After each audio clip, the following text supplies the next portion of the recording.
John, I think it was either Saturday or Sunday.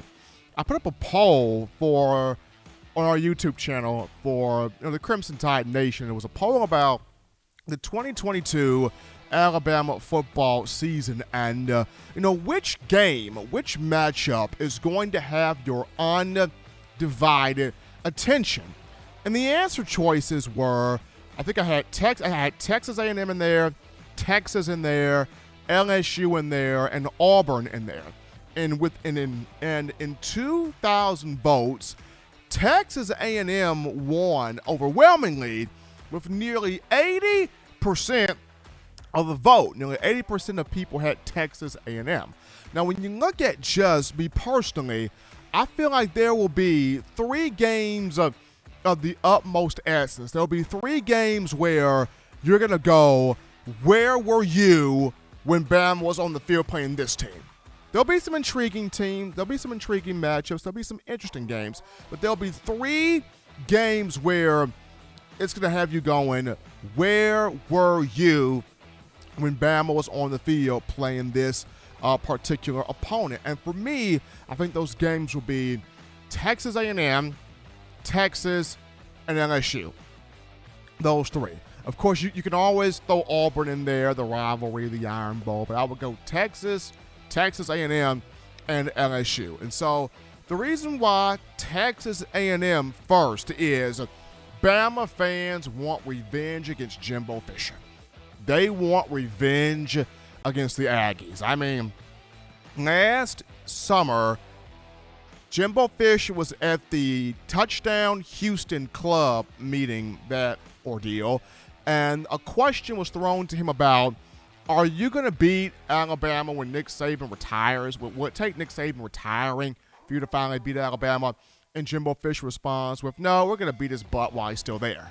And Jimbo did a whole bunch of talking in the offseason, but he managed to get the win over Alabama. Granted, it was by 3 points, 41-38. Granted, Alabama had turnovers and unfortunate bounces in the game, but Jimbo Fisher got the win there, and with that win came the $30 million of NIL that he got to bring in the number 1 recruiting class in the country for 2022. And as we all know, hype makes for great television.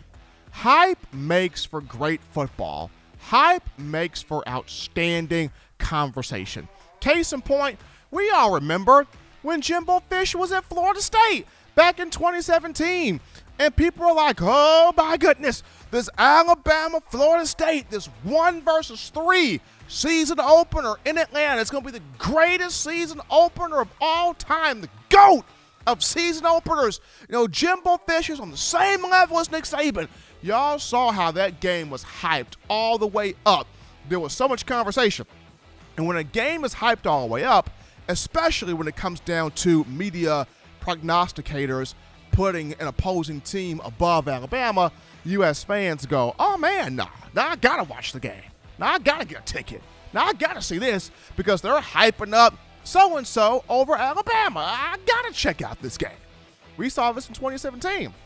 Now, Alabama beat the brakes off Florida State, in that matchup. But we have seen where hype makes for intriguing football games. And after what happened a season ago, U.S. fans looking forward to this matchup against A&M in Tuscaloosa, Bryant-Denny Stadium. Hopefully, this will be a night game in T-Town. So I kind of think back to Johnny Manziel, 2012, was with A&M. A&M shocked Alabama in Tuscaloosa, 29-24.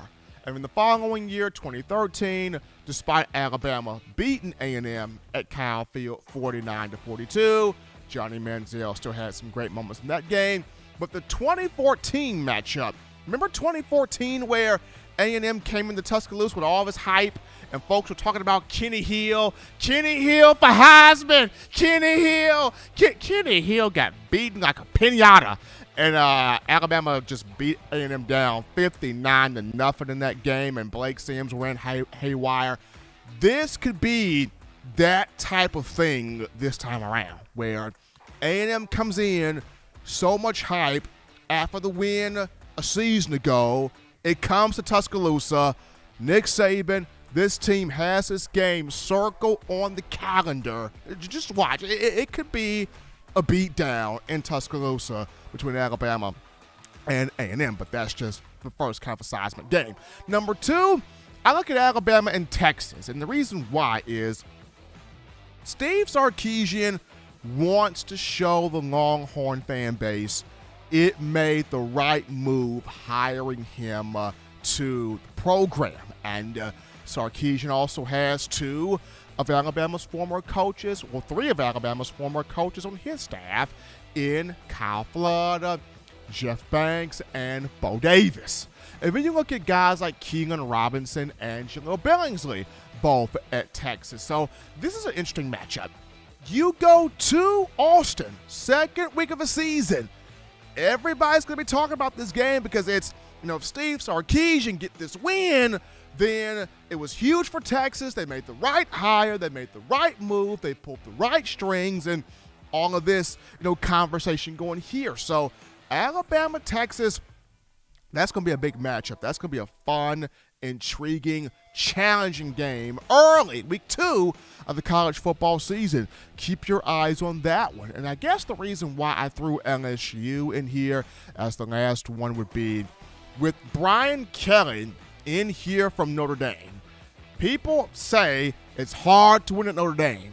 It's tough to win at Notre Dame. It's like an Ivy League school. They got the academic stuff. You can't get the best of football players. It's hard to win national championships at Notre Dame.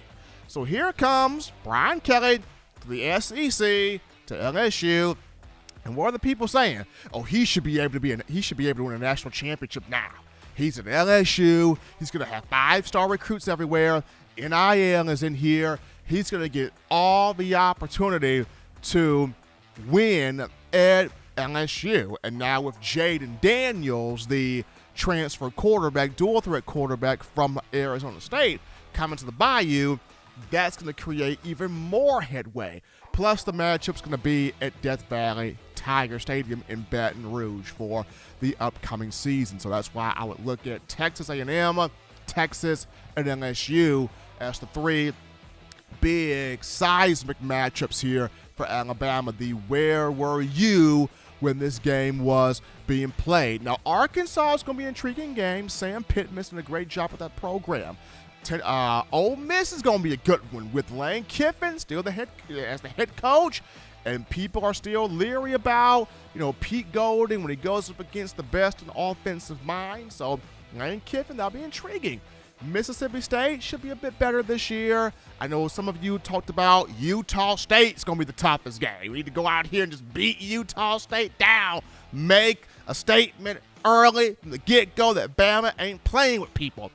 And I agree. You got to make an early statement there against Utah State. And a dominant one to open the season, just for me, my opinion. A&M, the Aggies, Texas, LSU, seismic games here on my end.